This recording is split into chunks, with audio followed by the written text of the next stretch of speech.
প্রথম ও দ্বিতীয় রাউন্ড শেষে মালদহে 12টি আসনের মধ্যে 6টিতে এগিয়ে বিজেপি। ভোট গণনা কেন্দ্রের বাইরে বিজেপির কর্মীদের উল্লাসের ছবি ধরা পড়ল। এদিন মালদার পলিটেকনিক কলেজের বাইরে বিজেপির কর্মী সমর্থকদের মধ্যে আনন্দ উল্লাস দেখা যায়। সঙ্গে ছিলেন মালদার উত্তরের বিজেপি সাংসদ খগেন মুর্মু। তিনি জানান, মালদহে প্রায় 8টি সিট বিজেপি পেতে চলেছে। এছাড়াও রাজ্যে বিজেপি সরকার প্রতিষ্ঠিত হবে, এমনটাই আশ্বাস তার। এখানে কয়েকজন দাঁড়িয়ে যাও, তাহলে ছবিগুলো আসবে। আমরা যেটা বলেছি সেটাই আজকে দেখা যাচ্ছে যে 6টা সিট তো আছেই, 6টা সিট আমরা পাবই।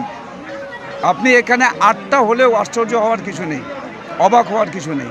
8টা সিট পেলেও অবাক হওয়ার কিছু নেই। সেই জন্যই আজ সারা বাংলার যে ট্রেন্ড যেটা দেখা যাচ্ছে তাতে বিজেপি এগিয়ে চলেছে। প্রতিটা রাউন্ডেই দেখছি যে বিজেপির তার যে আসন সংখ্যা বাড়তে চলেছে এবং তৃণমূল কংগ্রেসের যে সংখ্যা, তাদের যে আসন দিনের আজকে প্রতিটা রাউন্ডে কমে যাচ্ছে, কমতে চলেছে। আমার যা মনে হচ্ছে তৃণমূল কংগ্রেস যেভাবে মানুষকে তাদের লুট করে, মহিলাদের উপর অত্যাচার হয়েছে, জুলুম হয়েছে, তারা ধর্ষিতা হয়েছেন, খুন হয়েছেন, তার জবাব মহিলারা দিয়েছেন।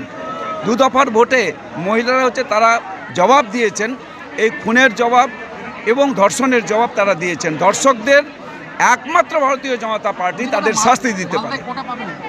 মালদায় আমরা এখানে বললাম যে 6টা সিট তো আছেই, আমরা 4টা ছিল সেই জায়গায় 6টা সিট আগেই বলেছি। আপনি 8টা সিট পেলেও অবাক হওয়ার কিছু নেই।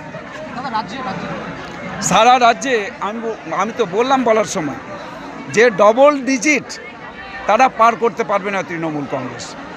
সুতরাং রাজ্যে ভারতীয় জনতা পার্টির সরকার হচ্ছে, ডবল ইঞ্জিন সরকার হবে। আমাদের কেন্দ্রীয় সরকারের মুখ্যমন্ত্রী, প্রধানমন্ত্রী এবং রাজ্যের মুখ্যমন্ত্রী, এই দুজন প্রধানমন্ত্রী এবং পশ্চিমবাংলার মুখ্যমন্ত্রীর যে ডবল ইঞ্জিনের যে সরকার হবে, এখানকার মানুষের সমস্ত উন্নয়ন হবে। মালদা থেকে পরিতোষ সরকারের রিপোর্ট, কুলিক নিউজ।